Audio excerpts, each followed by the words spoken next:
Megan, it's strange, isn't it? Everyone kept saying how perfect our life is, yet here I am, questioning everything about it, I said, staring blankly at the dinner table, absent-mindedly fidgeting with my wedding ring.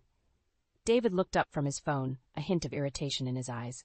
Megan, not tonight. I'm exhausted. Can we just have one peaceful dinner? I nodded, biting my tongue.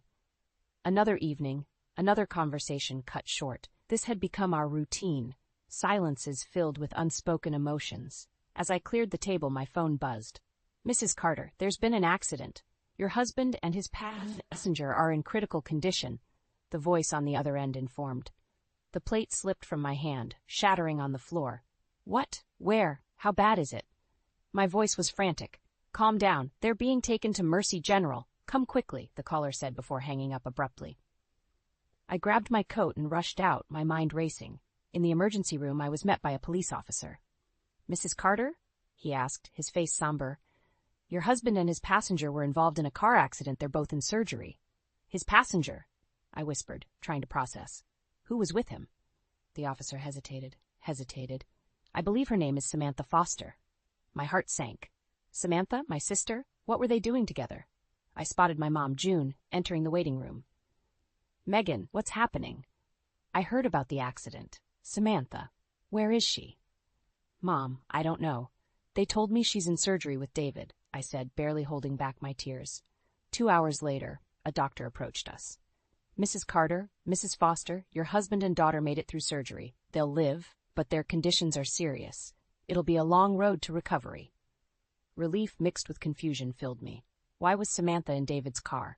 I looked at my mom, searching for answers, but she looked as puzzled as I felt. Days turned into a blur. Between hospital visits and sleepless nights, questions gnawed at me, but I pushed them aside, focusing on David's and Samantha's recovery. Though frail, David managed to speak. Megan, it wasn't my fault. You have to believe me. I nodded, but the doubt lingered. Why were they together that day? One evening, as I sat beside David's bed, Samantha's voice whispered from her room. I'm sorry, Megan. I never meant for this to happen. Sorry for what? What were you doing with David? I asked, my patience wearing thin. Samantha averted her eyes. Helping with the apartment. You had to work, remember?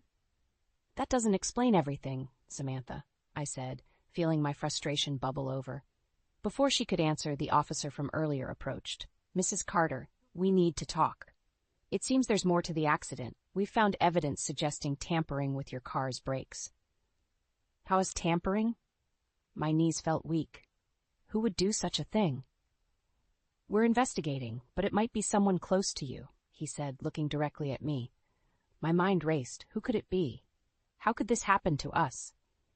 In that moment, I realized the illusion of our perfect life had shattered, just like the plate that fell from my hand that night. The days ahead would test me in ways I never imagined. The day of our planned shopping trip with Samantha dawned earlier than expected. I was getting ready when my boss called. Megan, I need you to come into the office. It's urgent, he said, his voice strained. I glanced at my watch. But today is... I know, Megan. But it can't wait, he interrupted, sounding desperate. I sighed, feeling the pressure mount. I had promised Samantha this day. Running my fingers through my hair, I went to find David. David, I'm so sorry, but I have to go into work. Can you help Samantha with the furniture shopping today? I asked, feeling guilty. David's face softened despite the usual strain between us. Sure, Megan, I can do that. Are you okay? Yeah, just stressed. Thanks, David. I'll be back as soon as I can. I hurried out, catching the first bus to the office. The day was a blur of meetings and emergencies, all while my mind kept drifting to Samantha and David. Late in the afternoon, my phone rang. An unknown number flashed on the screen. I answered, my heart sinking immediately. Mrs. Carter, I regret to inform you, I heard nothing else. My entire world flipped upside down. As the unknown caller continued speaking, I held on to the edge of my desk, feeling the room spin. I rushed out of the office and sped to the hospital, my thoughts racing almost as fast. The echoes of the previous night's revelations kept haunting me.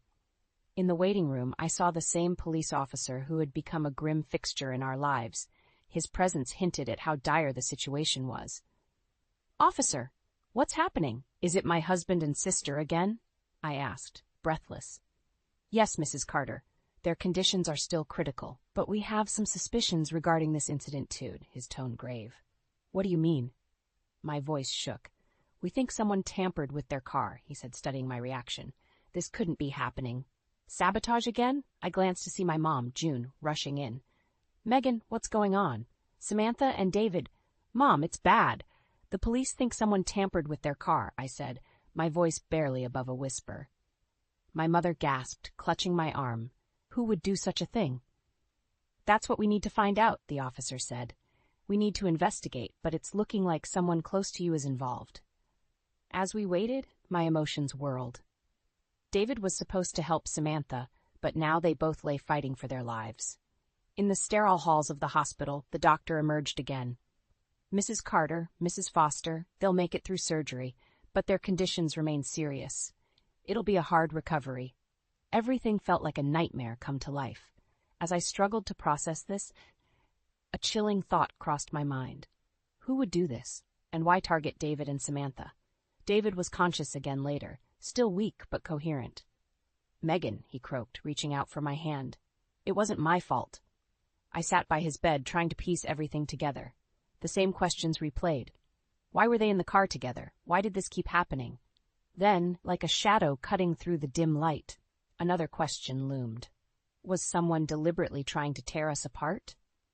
The pieces didn't fit, and the answers kept slipping through my fingers. The days ahead would reveal more than just the extent of their injuries. They would expose the darkest corners of our lives, corners I wasn't ready to face. I gripped the steering wheel, driving to the hospital with a white-knuckled intensity. The news of the accident played on repeat in my mind. David and Samantha. Why did this keep happening? The hospital loomed large as I pulled into the parking lot. I stumbled through the entrance, my breaths coming in shallow gasps. The familiar sterile smell hit me like a wave. I rushed to the receptionist. David Carter and Samantha Foster, please. Where are they? They're on the 3rd floor. ICU, she responded, eyes filled with empathy. Racing to the elevator, I barely noticed the others around me.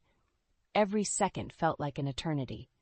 As the doors opened on the 3rd floor, I spotted the police officer from earlier, waiting with a grim expression. Mrs. Carter, let's talk, he said, leading me to a small, quiet room. What happened? I demanded, my voice cracking. Preliminary evidence suggests someone tampered with the brakes on your car, he began. We're investigating, but we need to address some initial suspicions. I looked at him in disbelief. Who could have done this? We don't know yet, but it might be someone very close to you, he said, holding my gaze. The room spun as I tried to comprehend his words. Someone close to me? Who would do such a thing? Just then the doctor entered. Mrs. Carter, you and your mother can see them now, but they're still very weak. Please, just a few minutes. We followed him silently to the ICU. I walked in, feeling like a ghost. David lay motionless, tubes and machines everywhere. His eyes fluttered open as I approached. Megan, he whispered, his voice strained. I'm sorry. David, don't try to talk, I said, a lump in my throat. We'll figure this out. I moved to Samantha's side, her face pale and battered. She slowly opened her eyes, looking at me with a flicker of guilt. I'm so sorry, Megan. I never wanted this, she mumbled, tears welling up. Why, Sam? Why were you with David? I asked, trying to keep my voice steady. Before she could reply, the officer stepped in. Mrs. Carter, we have more questions for you. We suspect there might be something deeper going on. He led me out of the room as my mind raced with a flurry of questions. What do you mean by something deeper? I asked, trying to keep up. We're looking at this from all angles. Right now, our focus is on who had access to your car and why they'd target both David and Samantha, he explained, his tone serious. I nodded, absorbing the weight of his words. Someone had it out for my family, and as the picture started to come into focus, I realized I needed to be strong to face whatever truths came our way. Back in the waiting area, June wrapped her arms around me. Megan, we'll get through this. We have to. Her words offered a small glimmer of hope amidst the chaos. As I sat there, I knew the days ahead would be filled with difficult revelations and harder choices, but one thing was clear. I wouldn't stop until I uncovered the truth. And whoever was behind this, they'd pay for every bit of pain they caused. The hospital became my second home in the weeks that followed. David and Samantha were awake but far from okay. Their recoveries were slow, and with each day, our family splintered further. David's frustration grew, seeping into every interaction. One evening, as I entered his room, I found him seething. "Megan, this is unbearable," he snapped. "Why can't you do anything right? Get the nurses, now." I flinched at his harsh tone, but nodded and stepped out. While I sought the nurses, a knot tightened in my stomach. Returning with a nurse, David glared at me. "It took you long enough," he muttered. Embarrassed and hurt, I took a step back, letting the nurse do her job. Walking out, I heard Samantha calling for me. I headed into her room, already bracing for the stress. "Megan, can you help me with this bed adjustment? Why is everything so hard to reach?" she complained, sounding almost whiny. I adjusted the bed, trying to keep a steady hand. "There you go, better?" "Yeah, thanks. Just, don't you get tired of this?" she asked, her voice softer, almost reflective. I sighed, wiping a hand across my forehead. "It's exhausting, Sam, but it's what we have to do." She looked away, silent, and for a moment I thought through the shadows of her guilt. But I couldn't afford to delve into their thoughts. Actions mattered now. Moments later, June joined me in the hallway. She looked worn out, dark circles under her eyes. "Megan, dear, this is too much. You need rest." "I can't, Mom. They need me," I argued, though my body ached with fatigue. As I turned to leave, I caught a snippet of conversation that chilled me. "Damn it, Samantha, how could you trust anyone else to handle this mess?" David's voice accused from his room. "I thought we'd be smart enough to avoid this," Samantha retorted, her voice dripping with exasperation. Their words hung in the air as I stepped back, unnoticed. Everywhere I turned, betrayal seemed to lurk.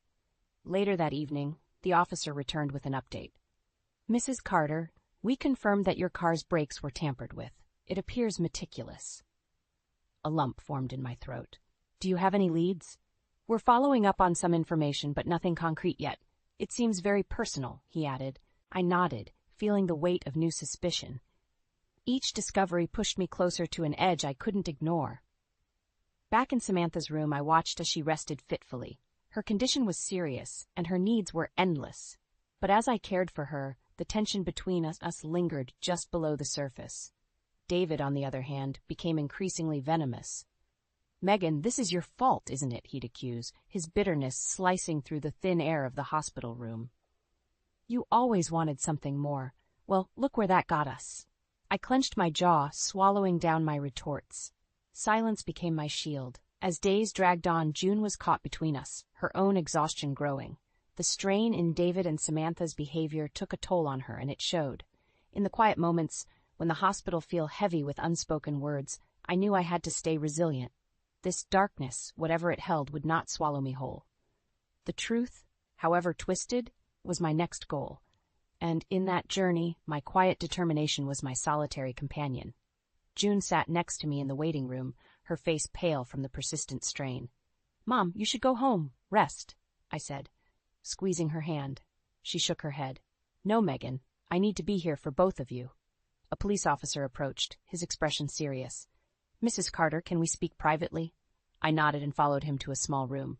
The door closed behind us, magnifying the silence. "We've found more evidence," he began, eyes locking onto mine. "The brake tampering points to someone close to you. Further investigation led us to Maxine Lewis. Do you know her?" My heart skipped a beat. "Maxine? No, I don't think so." "She has a strong vendetta against David," he explained. "It seems they have a history." I had never heard of her before, but my gut twisted. What kind of history? "We're still piecing it together, but she's someone you should be aware of," he said, his tone firm. "We'll keep you updated." Back in David's room, I tried to mask my turmoil. He lay there, eyes closed, looking fragile. When his eyes opened, the familiar coldness was there. "David, do you know a Maxine Lewis?" I asked, my voice steady. He blinked, showing confusion for the first time. "Maxine? Why are you asking about her?" "She's connected to the brake tampering," I said, watching his reaction closely. David's face darkened. "Don't believe everything they say. Megan, she's just a liar trying to ruin me." A chilling realization set in. His words sounded defensive rather than innocent. I took a step back, needing to breathe.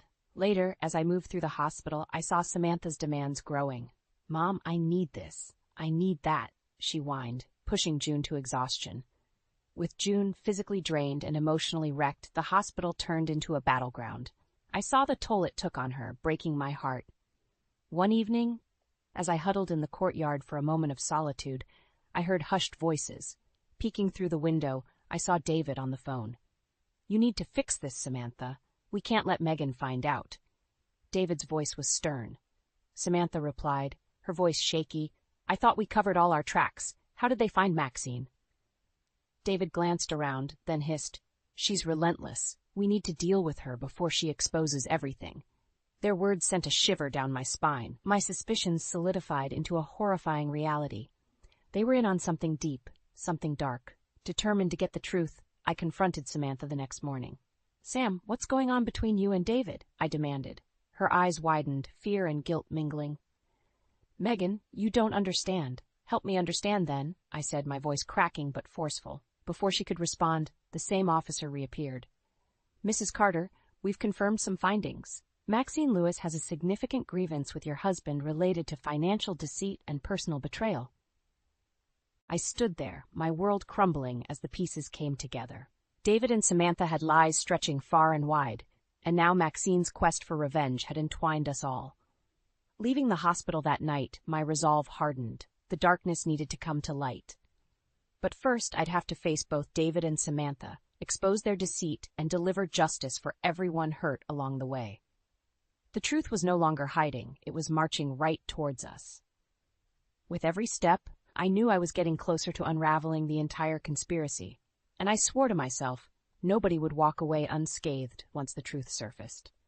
The days passed in a blur, each one blending into the next. My focus sharpened. I had to confront David and Samantha. The lies needed to end. One morning, I stood outside David's hospital room, summoning the courage to go in.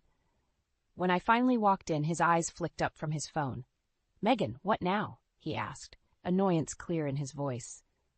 "I know about Maxine. I know about the tampered brakes. You need to tell me everything," I demanded, crossing my arms. David's expression shifted, a sneer curling his lips. "You think you know everything, huh? You know nothing, Megan." "No more lies, David. Why was Samantha with you?" I pressed, feeling my anger surge. He laughed, a harsh, bitter sound. "Samantha and I are closer than you think. We've been together behind your back for months." No, I felt the ground give way beneath me. "What?" I whispered, barely able to breathe. David's eyes gleamed with malice. "Yeah, Megan. While you were busy playing the doting wife, Samantha and I were planning a future. One that didn't involve you." My heart pounded in my chest. "You used me?" "Of course," David said, his voice dripping with contempt. "We needed your money, your connections. It was all a game." With shaking hands, I left his room and stumbled into Samantha's. She looked up, guilt and fear etched into her face. "Megan, she started, but I cut her off. "Spare me the excuses, Sam. I know. David told me everything." She broke down, tears streaming down her face. "I'm so sorry. It was a mistake." "A mistake?"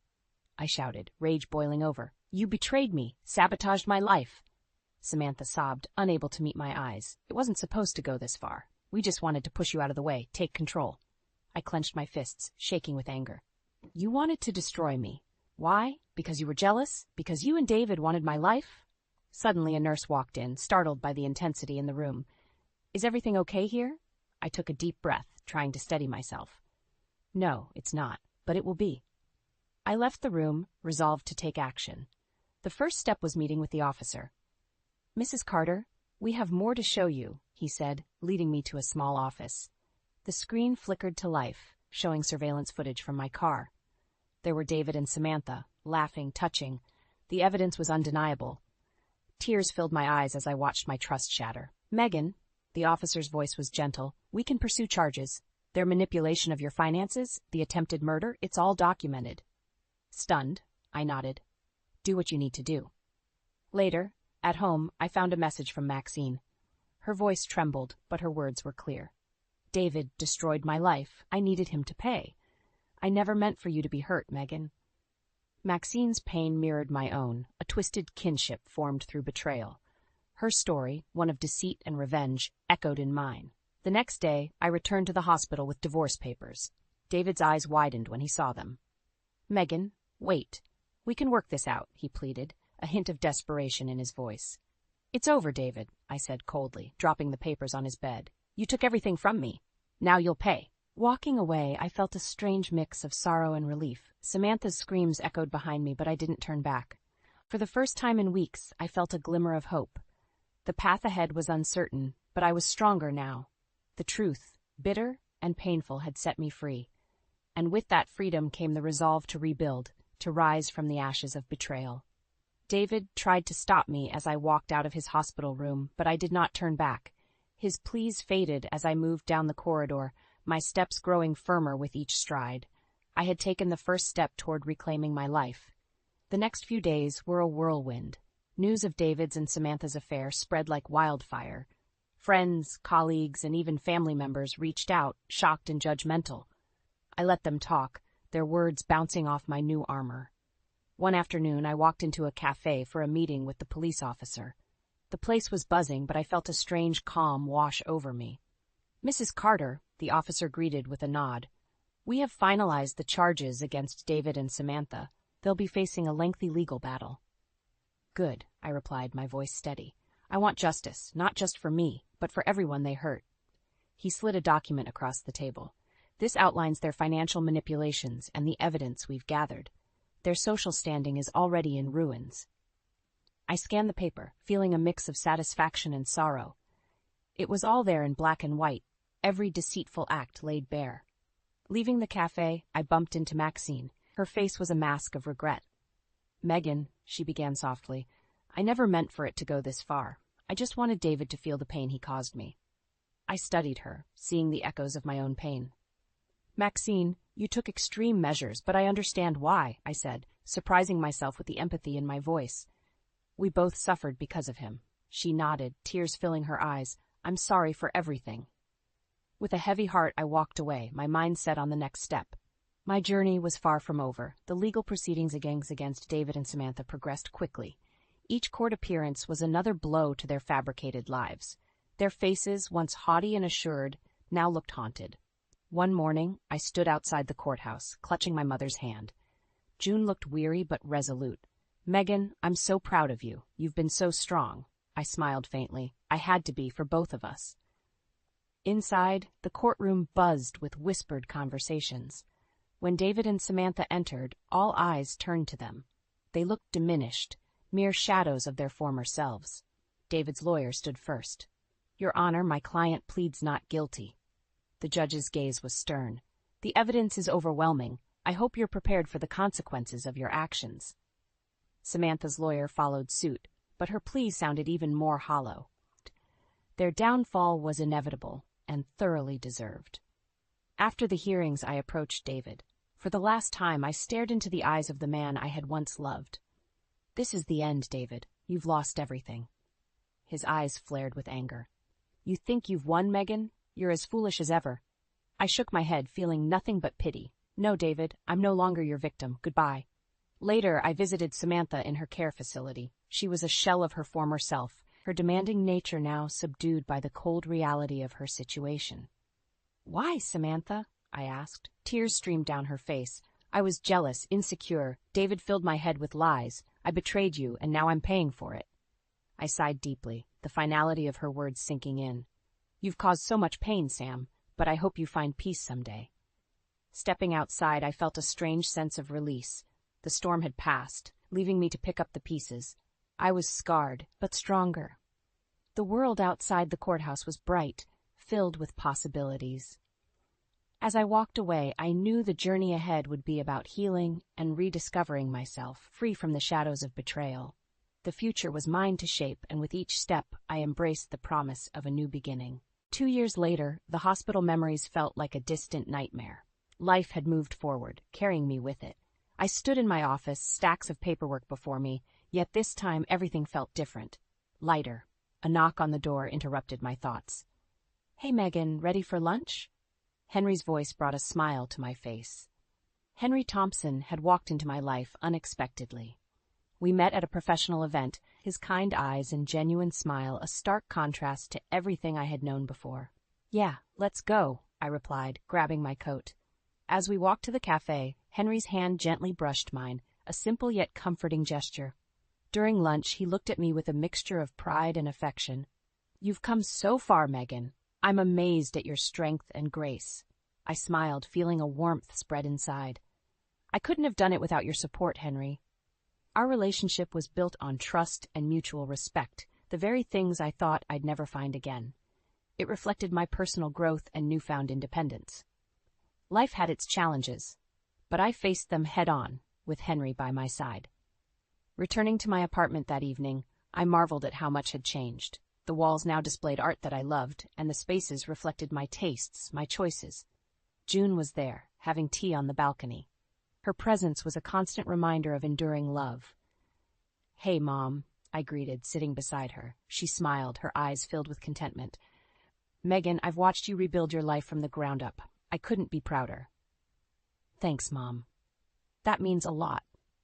My voice was soft, filled with genuine emotion. We chatted about everything and nothing, enjoying the silence that spoke volumes. The turbulence of the past had given way to stillness and healing. Later that night, as I prepared for bed, a sense of peace enveloped me. The scars from the betrayal remained, but they no longer defined me. They were a testament to my resilience, a reminder of the strength I had discovered within myself. The next morning, Henry and I attended a community event. Children laughed, vendors sold crafts, and the air was filled with joy. We wandered through the stalls, soaking in the vibrant atmosphere. "Megan!" a voice called out. I turned to see an old friend. We exchanged pleasantries, and as the conversation flowed, I realized how far I had come. The community that once knew me through my shattered marriage now saw a woman reborn, thriving amidst newfound freedom. As the sun began to set, Henry and I sat on a park bench, watching the world go by. He turned to me, his expression serious but tender. "Megan, I know we've both been through a lot, but I want to build our future together. Will you?" Before he could finish, I placed a hand on his. "Yes, Henry, I want that too." His smile was radiant, and in that moment, I saw the future, bright and filled with possibility. The journey from betrayal to healing had been long, but it shaped me into someone stronger, wiser. The shadows of the past didn't disappear, but they faded, replaced by the light of new beginnings. Embracing Henry's hand, I felt a deep sense of gratitude. Life had offered me a second chance, and this time I wasn't looking back. The future, with all its promises, awaited, and I was ready to step into it, with hope and newfound courage leading the way.